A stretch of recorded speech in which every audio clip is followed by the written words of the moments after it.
Hello, Math 7 students. This is Open Up Resources, Unit 4, Lesson 6, Increasing and Decreasing. So this is a lesson on percents. A lot of times when we're talking about percents, we're talking about a percent increase or a percent decrease or something like that. And this lesson is going to focus on that. It's going to feel a little bit disconnected from our last lesson, which was on writing percent proportion equations. But there is going to be a connection. We just need to have an understanding of percents first. So increasing and decreasing, here's kind of our little starter. Improving their game. Here are scores from 3 different sports teams from their last 2 games. So a football team scored 22 points in game 1 and 30 points in game 2. The basketball team scored 100 points in game 1, 108 points in game 2. The baseball team scored 4 points in game 1 and 12 points in game 2. So notice and wonder to start. Remember, when we do our notice and wonder, we spend time just focusing on the things that we notice, the facts. What do we see from the table? What are the things that we notice? After we talk about what we notice, then we can focus on what do we wonder? What are the questions that we have? Okay, so we're going to go 60 seconds of quiet think time as you write down all of the things that you notice. We're not talking with our groups right now. We're just writing down the things that we notice. Going to pause the recording for those 60 seconds while students write. All right, now we're going to focus on what do you wonder? Based on this information, what questions do you have? What does it make you wonder? So 60 more seconds of quiet think time and writing time. What are some things that you wonder? Ready, set, go. Pausing the recording again. Okay, the students have now had a chance to talk about what they notice now and what they wonder, or not talk about, but write about what they notice and write about what they wonder. Tell me now, what are some things that you notice? Laroya? All the numbers on the left side are even. Left-hand side are even. Okay, good. What else do you notice? Devin. Okay. So to go from the left-hand side to the right-hand side, we don't see a constant proportionality, but we can see that we're consistently adding 8.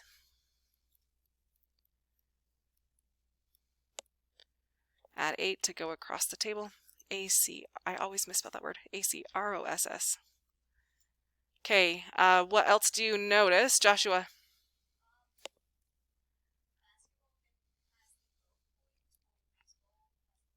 Good.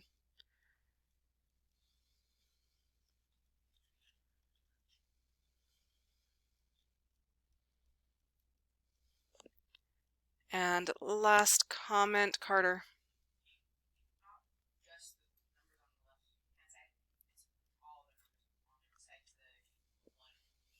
Yeah, all of them actually. Yeah, all the numbers on the left-hand side are even. I'm just going to say all numbers are even. That's true. All of them are even. That's not going to work. All numbers are even. Good. And it makes sense if they're all even on the left-hand side, and then we're adding 8 to go across, they're still going to be even. Let's focus now then on what do you wonder? If you don't understand baseball and basketball and football, maybe you might wonder, why is it that baseball has the lowest score? Why is it that basketball has the highest? That might be something to wonder. What do you wonder, Gideon?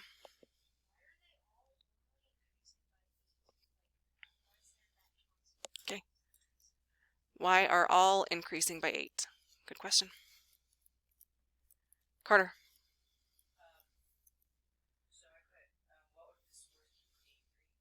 Okay, good. Yeah. I love that. I love that you're wondering things that are not able to be answered here, right? That we'd have to do something else in order to answer that. That really applies that to real life. What would the scores be in game 3? Good. Joshua.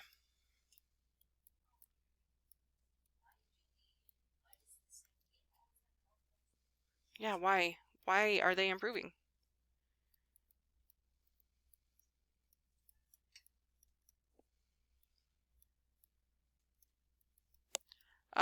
I wonder, what was the other team's scores? Doesn't say that, does it? They played these games against people. What were the other team's scores? Again, not something that we can answer there, but it still makes me wonder that. And now I like the notice and wonder because it helps us identify patterns in the table that we maybe wouldn't see if we didn't pause long enough to actually do that notice and wonder. So now my question to you is, based on all the things that we noticed, which team improved the most? Go back and talk with your groups about this. Have a good discussion. What group improved the most? I'm going to pause the recording. Ready, set, go. Okay, what team improved the most? This is easy. I don't even need you guys to answer this one. I'm going to say they all improved the same, right? They all added 8 points, so they're all improving the same amount. Do you guys agree with that statement? Why? What is a better way to answer that, Dylan? But they still only added 8 points just like all the others. So how can you say that they're the most improved? Convince me.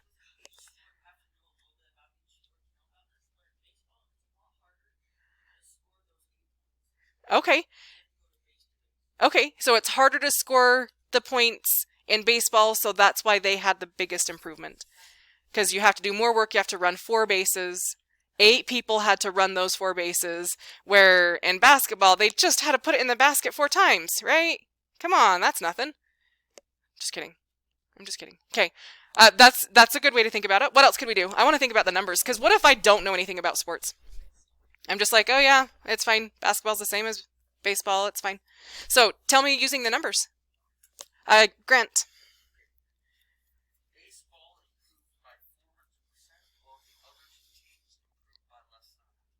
Okay, interesting. So you're using the numbers in percents, right? Great thought there. Let's slow it down. Don't just tell me the numbers. Let's tell me how you calculated it. One thing first, though, I need to catch up on the writing, and I need to write this. In the beginning, doesn't it almost kind of look like they all improved the same amount? Because they all improved by 8 points.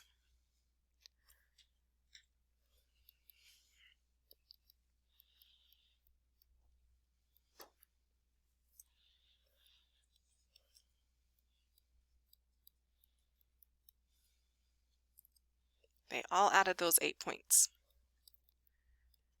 Okay, but Grant isn't just saying, he's not just talking about the 8 points that they gained. Grant is comparing it to something. Grant, what are you comparing those 8 points that they gained? What are you comparing that to? You're saying the word percent, but how are you calculating that percent? Okay, so you're saying we're not just going to look at these 8 points that they've gained, because 8 points gained doesn't really mean anything if you're starting at 100 points. 8 points gained means a lot if you started at only 4 points. So we're comparing it to the original. Write that part down too. To really get a sense of improvement, we need to know where they started.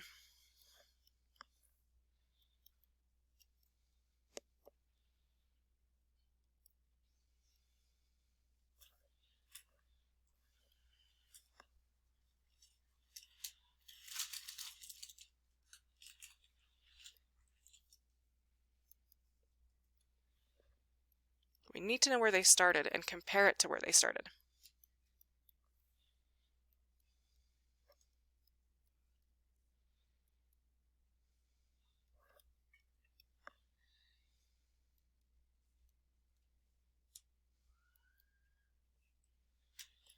So Grant, I'm going to think about this in just a little bit of a different way than what you did.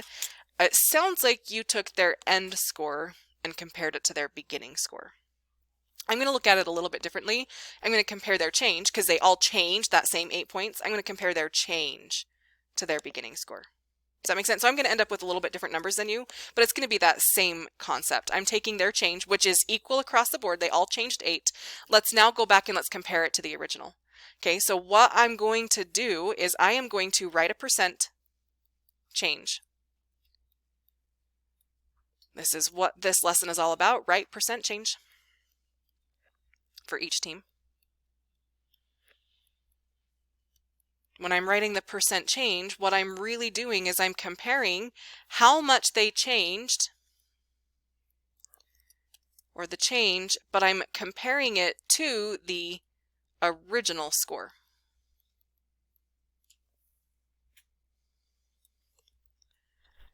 So in each one of these, what that's going to look like is this. We have a change of 8, but comparing it to the original amount of 4. So 8 divided by 4. Here the basketball team changed 8, so that's 8, but comparing it to the original 8 out of 100, that's going to be a very different number than 8 out of 4. And again here, the football team improved 8. It's a big deal, especially when you only started at 22. Right? So now when we're doing this comparison, it makes it a lot more clear. Now, let's have a quick conversation. I had a talk with the students off recording, but now it's time to include that in the recording. I write the percent change. But what happens if I just type this into my calculator? If I just type in 8 divided by 22, not 222, 8 divided by 22, that's going to give me a number. We need to make sense of that number. When I type in 8 divided by 100 into my calculator, we need to make sense of that. What does that really mean? And 8 divided by 4, when I type that into my calculator and it spits out a number, what does that really mean? I'm asking for the percent change. How do I relate that to what's spitting out in the calculator? So think about that as you type in those calculations. We're going to pause for just a second while students do that. You're going to pause while you do it, and then we'll come back and talk about that percent change. All right, students in class have done this. Let's come back together. 8 divided by 22 in your calculator, what does it spit out? Don't tell me what it means yet, just tell me what it spits out. Trace? 0.36 overbar. What is the overbar going over? The 3 or the 6 or both of them. So both the 3 and the 6 are repeating? Okay, awesome. And 8 divided by 100 in the calculator. What does that calculator tell me? What does that spit out to be? Gideon? 0.08. And 8 divided by 4, what does that give me, Carter? 2. Okay, fantastic. Now, I'm asking for a percent change. We can still compare with just decimals, but it really makes sense if we're comparing it as a percent. So how do I take this number? We'll start with an easy one. How do I take this number, this 0.08? How do I write that as a percent? Any thoughts on that? Okay, I think there are some of you who know. I think you're just not raising your hand. Okay, Tanner, go ahead. Yes, we can multiply it by 100. That is one way. When we multiply it by 100, what's really happening is I'm moving that decimal place, right? When I multiply by 10, the decimal place moves. When I multiply by 100, it moves again. The way that I also think of it is it's all in the name of the word, a percent, right? Percent means per 100. Where's the hundredths place? Hundredth. Hundredth. Uh-oh. Where's the hundredths place here in the 2? It's right there, right? Here is that hundredths place. So we're ultimately multiplying each of these numbers by 100 in the process that is moving 2 decimal places. And so I end up with the percent. This is weird, and I don't like when I have repeating percents. But it's going to be 36.36. That 0.36 is going to continue to repeat. But it seems unnecessary to have it repeat forever in a percent. So I'm just going to go ahead and truncate it or cut it off. 36.36%. That means, yes, they improved 8% or 8 points, but when we compare it to the original score, that's a 36.36% improvement, comparing it back to the original. 8 out of 100 is 0.08, which is 8%. When I multiply 0.08 by 100, moving that decimal place 2 times. That is equal to 8% improvement. And for the decimal 2, 8 divided by 4 is 2. 2 times 100 is equal to 200%. You read that correctly. 200% improvement.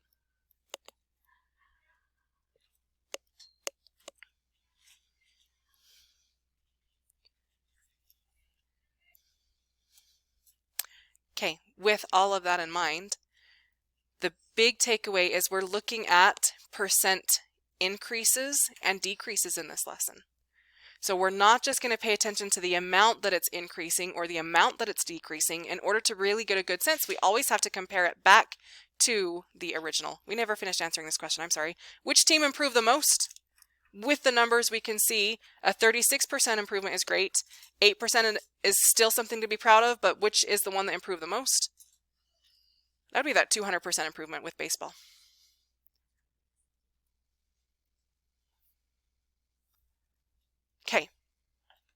Now, we're talking all about percent increases and decreases.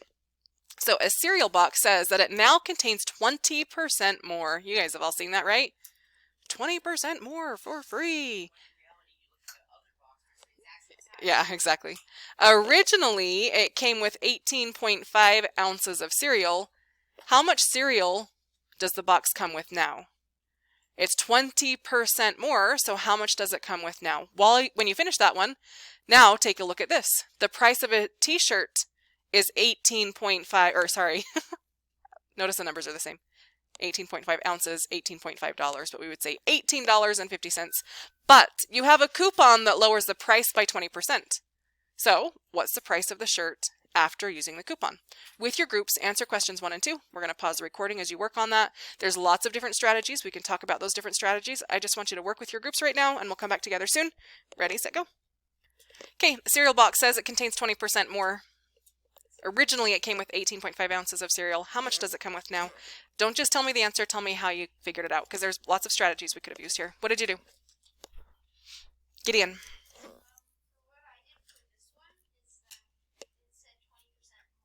Okay.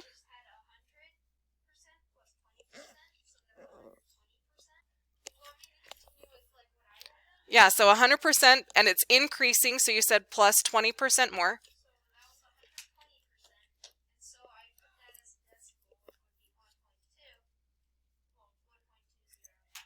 Good, yep.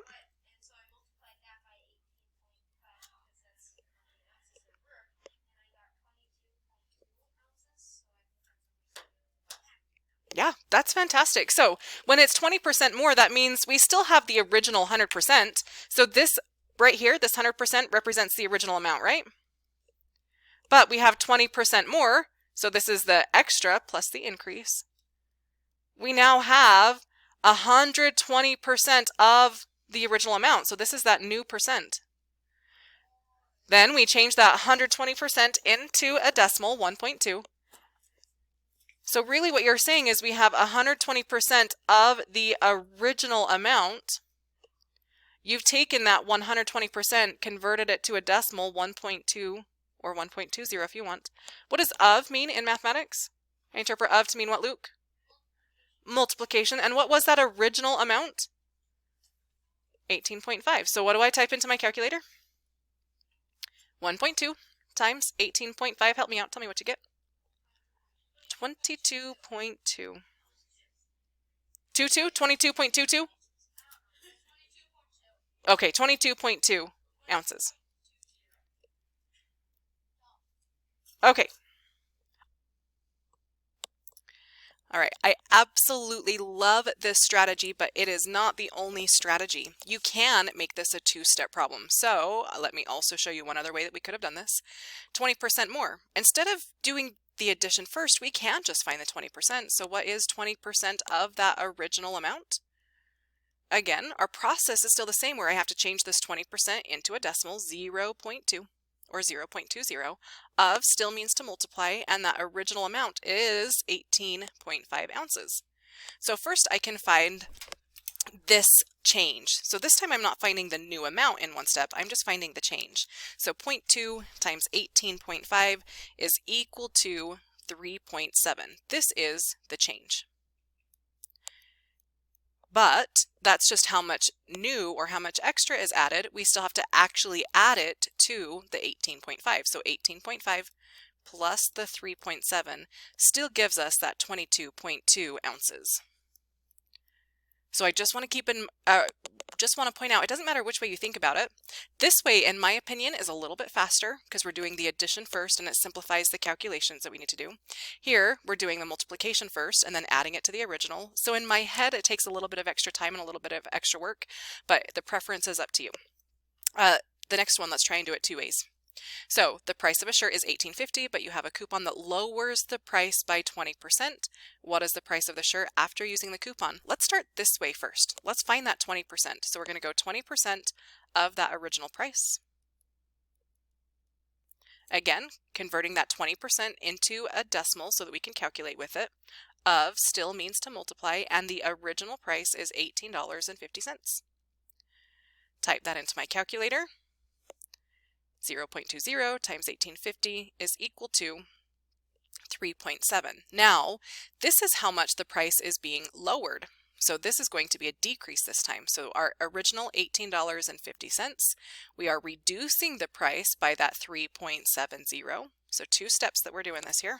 And 18.5 minus that $3.70 is going to be 14.8 or $14.80. That's the new price. So that's kind of two steps, or I can do one of those steps in my head, or just, I'm going to show my work obviously, but I'm going to do it in my head, and what I'm seeing is, let's see, we were at 100%, but since it's lowered or reduced by 20%, then that's going to be subtracting 20%. Even though I'm writing it down, that's something that I can do in my head. 100% minus 20% is equal to 80%. So now I have a new percent that I'm going to calculate with. I want to know what is 80% of that original price. 80%, changing it to a decimal to calculate, 0.80 of still means to multiply, and the original price is $18.50. Now I know what to type into my calculator. 0.8 times 18.5 is equal to that same 14.8 or $14.80 as we saw before. Again, these are two separate ways. You can see that they're definitely related. If I'm being honest, this way is my favorite way, because here I have to do two separate calculations. Here I'm doing a calculation, but it's a calculation that I can do in my head. 100% minus 20%, my new percent is 80, and that's a calculation I can do in my head. These are not calculations that I can do in my head. But once I have done this calculation, it's one single calculation to actually do in my calculator. So we did not finish the lesson, so we will continue this video, or this lesson, in a second video. Stay tuned for that. Thanks for watching, and we'll see you next time.